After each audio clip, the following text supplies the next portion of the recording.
मित्रहो नमस्कार. सर्वांना सुरुवातीला श्री गणेश चतुर्थीच्या गणेशोत्सवाच्या हार्दिक शुभेच्छा. मित्रांनो, आजचा व्हिडिओसुद्धा याच विषयावरचा आहे. आज श्री गणेश चतुर्थी, त्यामुळे श्री गणरायाचं घरोघरी आज आगमन होतं आहे.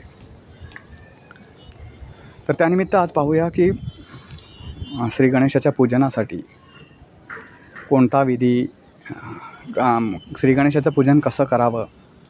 दुसरी गोष्ट म्हणजे श्री गणेशाला मखरात बसवण्याचा म्हणजे आपण पूजा करण्याचा कालावधी किती आहे, म्हणजे शुभ काळ कोणता आहे, इथपासून ते आपण श्री गणेशाची पूजा कशी करावी इथपर्यंत आपण सगळं या व्हिडिओतून पाहणार आहोत.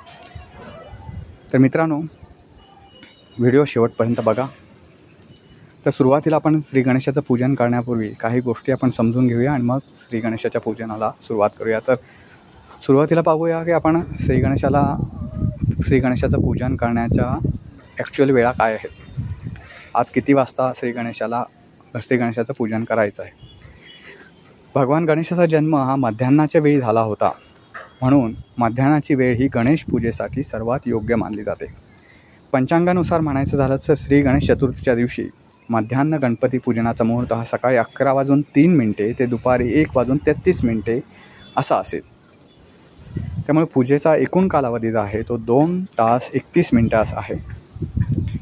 तर एक ढोबळ मनानं जर आपण विचार केला तर चतुर्थी तिथी ही 6 सप्टेंबर रोजी दुपारी 3:01 सुरू होते, ती 7 सप्टेंबर 2024 रोजी सायंकाळी 5:37 आहे.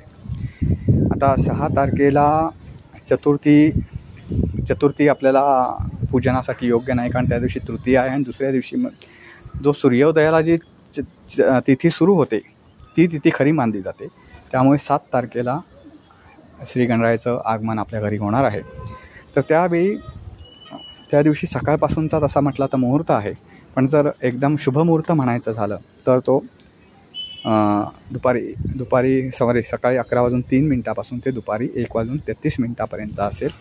या दरम्यान श्री गणेशाचं पूजन करण्यासाठी योग्य आहे. श्रावण महिना संपायला आला की ओढ लागते ती आपल्या लाडक्या बाप्पाच्या आगमनाची. गणेश चतुर्थी हा हिंदू धर्मातील एक महत्त्वाचा सण आहे, जो भगवान गणेशाला समर्पित आहे. दरवर्षी गणेश चतुर्थीला भाविक मोठ्या थाटामाटात आणि भक्तिभावाने श्री गणेशाचं पूजन करतात. भगवान गणेश ही बुद्धी, समृद्धी आणि सौभाग्याची देवता आहे. भगवान गणेशाला गजानन, धूम्रकेतू, एकदंत, वक्रतुंडा आणि सिद्धिविनायक अशा विविध नावांनी ओळखले जाते. हिंदू पंचांगानुसार भाद्रपद महिन्याच्या शुक्ल चतुर्थीपासून गणेश चतुर्थीचा काळ म्हणजे गणेशोत्सव सुरू होतो. गणेश चतुर्थी हा सण प्रामुख्याने 10 दिवसांचा असतो. गणेश चतुर्थीच्या दिवशी भक्त बाप्पाला आपल्या घरी आणतात आणि अनंत चतुर्दशीच्या दिवशी बाप्पाला निरोप देतात. आज आपण श्री गणेश चतुर्थीचा मुहूर्त आपण पाहिला आहे, तर पूजेची पद्धत कशी असते ती समजावून घेऊया.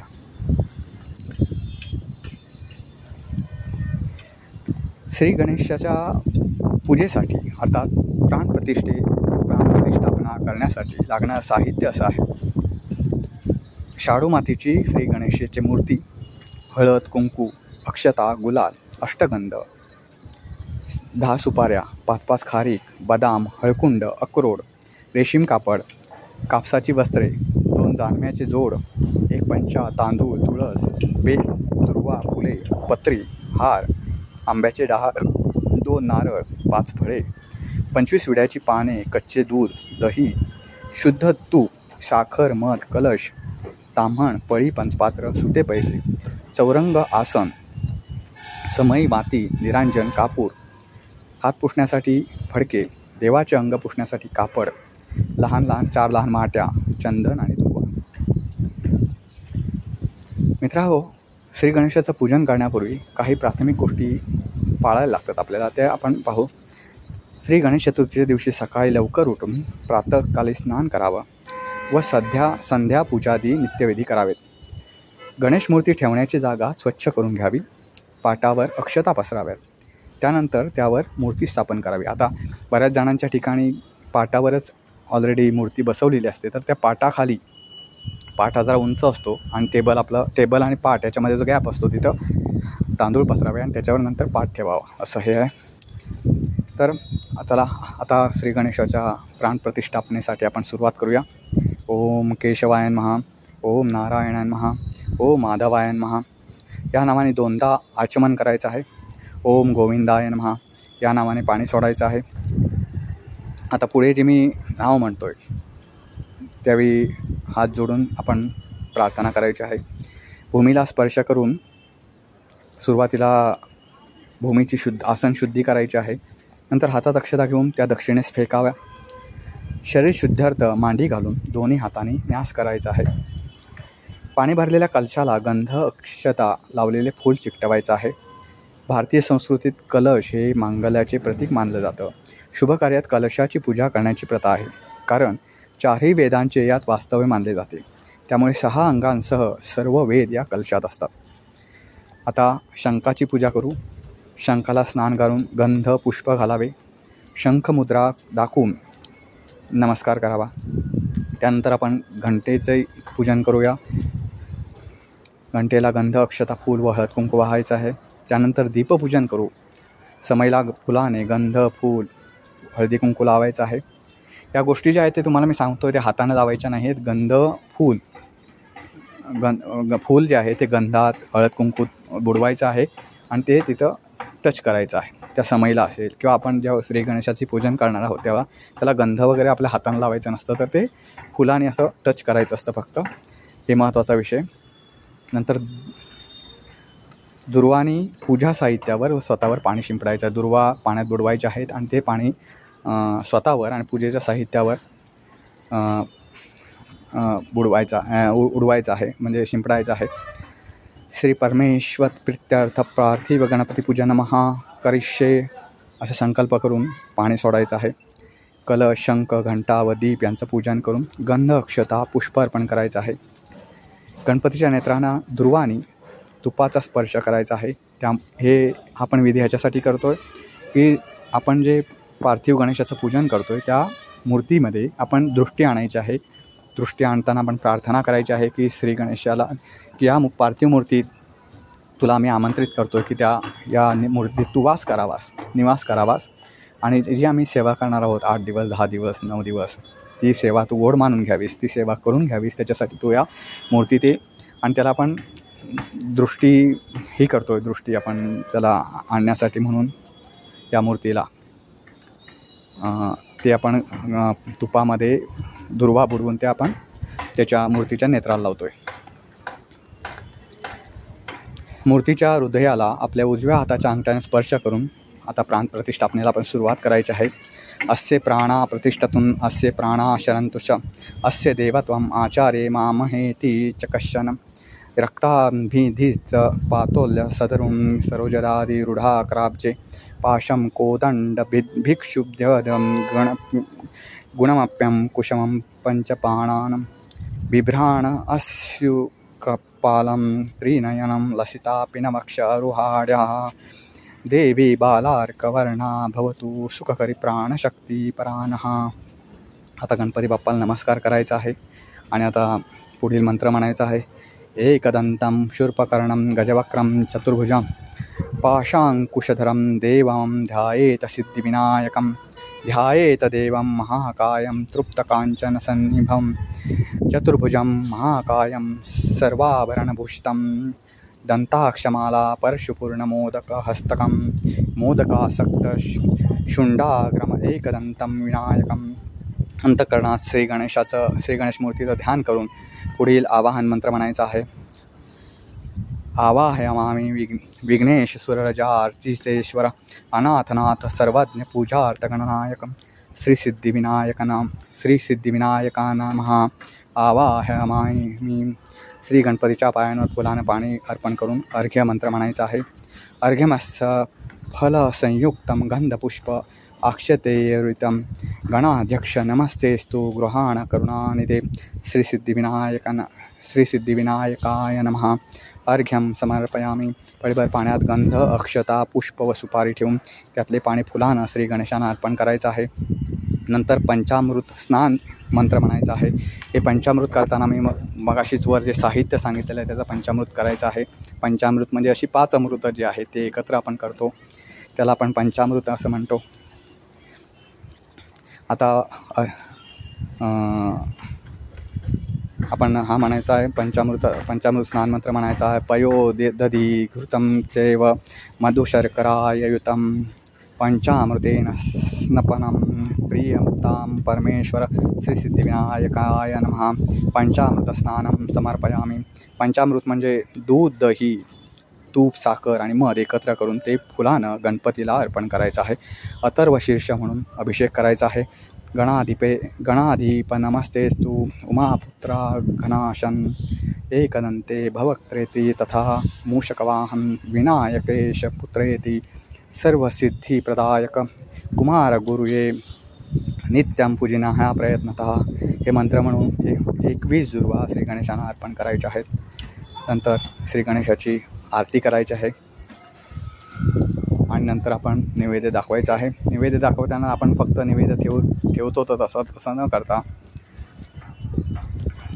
नैवेद्यामध्ये गंध, अक्षत, आपले फूल जे असतं ते फूल पाण्यात बुडवायचं आहे. पाण्यात बुडवल्यानंतर ते जे प्रसाद म्हणून आपण दाखवणार आहोत त्या प्रसादावरच थोडं टच केल्यासारखं करायचं आणि ते आपल्या हृदयावर डावा हात ठेवून, हृदयाच्या ठिकाणी डावा हात ठेवून आपण ते दुसऱ्या हातानं त्याला नैवेद्य दाखवायचं. नैवेद्य दाखवताना ते आपल्या 2 बोटांच्या मध्ये फूल पकडायचं आहे आणि असं आपण जे एखादी गोष्ट लोटतो तशाप्रमाणे अशी दाखवायची आहे.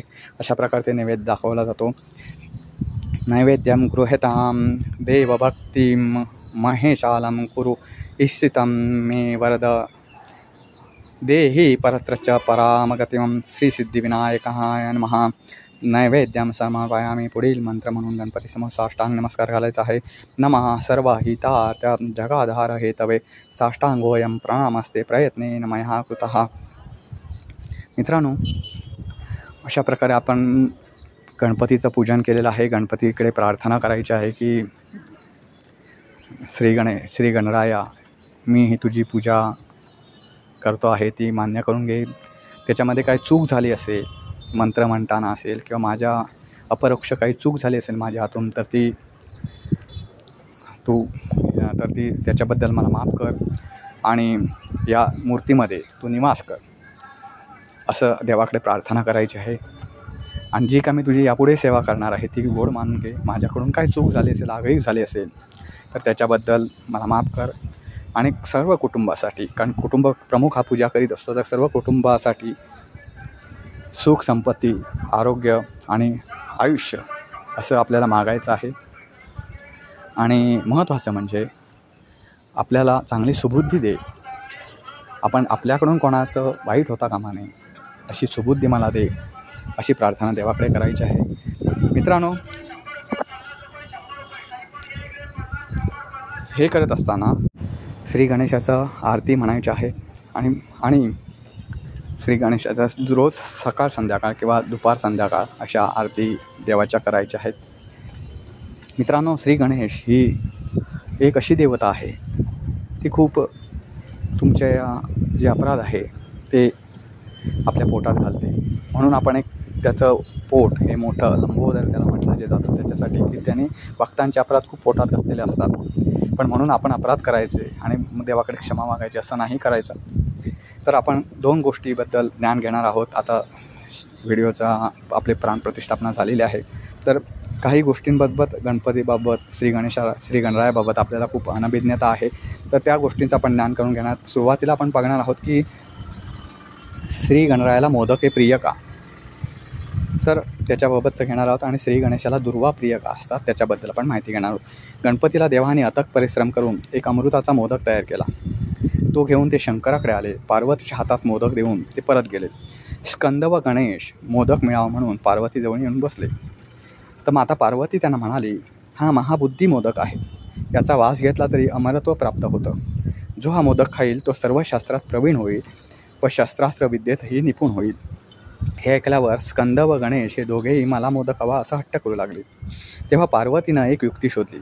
ती आपल्या पुत्राला म्हणाली, पुत्रानं म्हणाली, तुम्ही दोघेही पृथ्वी प्रदक्षिणा जा. जो आधी करून येईल त्याला मी मोदक देईन. स्कंद लगेच पृथ्वी प्रदक्षिणेला निघाला, परंतु गणपती मात्र तिथेच थांबला. त्यानं एका शिलाखंडावर शंकर पार्वतींना बसवलं. त्या दोघांची यथासांग पूजा केली. त्या दोघांनाच एक पूर्ण प्रदक्षिणा घातली व तो शंकर पार्वतीपुढे नतमस्तक होऊन उभा राहिला. मधुरवाणीनं म्हणाला, आई वडिलांना प्रदक्षिणा म्हणजे पृथ्वी प्रदक्षिणा. सर्व तीर्थात केलेले स्नान, सर्व देवांना केलेले नमस्कार, सर्व यज्ञ यागादी व्रत व साधना याचं पुण्य आईवडिलांच्या पूजेच्या 16व्या भागा एवढं सुद्धा होऊ शकत नाही. शंकर पार्वतीला गणपतीच्या कुशाग्र बुद्धीचं कौतुक वाटलं. पार्वतीनं गणपतीला आनंदानं तो दिव्य मोदक दिला. लहानपणी गजानन दाखवलेली हुशारी ती बुद्धीची देवता म्हणून गणली जाईल हे दाखवून गेली होती. मित्रांनो, त्यामुळेच श्री गणेशाला ह्या गोष्टीनंतरच श्री गणेशाला आद्यपूजेचा मान दिलेला आहे आणि तो त्यांच्या वडिलांनी म्हणजे श्री शंकरानं श्री महादेवानं त्यांना प्रसन्न होऊन दिलेला तो आहे. म्हणजे कोणाची जरी पूजा असेल, श्री शंकराची जरी पूजा असेल करायची, जेव्हा आपण वेगळी पूजा घालतो तेव्हा रोजच्या पूजेत तर आहेच, पण जेव्हा आपण वेगळी पूजा घालतो त्यावेळी सुरुवातीला श्री गणरायाचं पूजन करावं लागतं. आता दुसरा विषय आपण बघू, गणपतीला दुर्वा प्रियक आहेत. एकदा मायावी शक्तीपासून अनलासूर नावाचा भयानक असुर उत्पन्न झाला. त्याच्या कांठाळ्या बसवणाऱ्या आवाजाने पृथ्वीचाही थरकाप उडत होता. त्याचे डोळे लालबुंद होते. त्यातून अग्नीच्या ज्वाळा निघत होत्या. त्याच्या वाऱ्यालाही कोणी उभे राहत नव्हते. या अनलासुरानं देवांनाही माय धरणी ठाय करून सोडलं होतं. संपूर्ण देवलोक या राक्षसाच्या अत्याचारामुळे भयभीत झाले होते.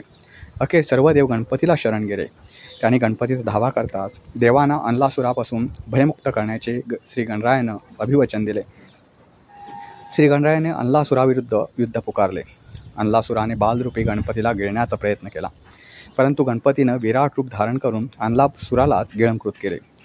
त्या राक्षसाचा नाश तर झाला, पण इकडे गणपतीच्या अंगाची लाही होऊ लागली. तो गडबडा लोळू लागला. त्यानं सर्वांगाला चंदनाचा लेप दिला, तरीही दाह काही थांबेना. तेव्हा देवानी त्याच्या डोक्यावर चंद्राची स्थापना केली, कारण चंद्र हा शीतल मानला जातो. त्यामुळे गणपतीला भालचंद्र असे नाव पडले. विष्णूने आपल्या हातातील कमळ त्याच्या हाती दिले, त्यामुळे त्याला पद्मपाणी असं नाव मिळालं.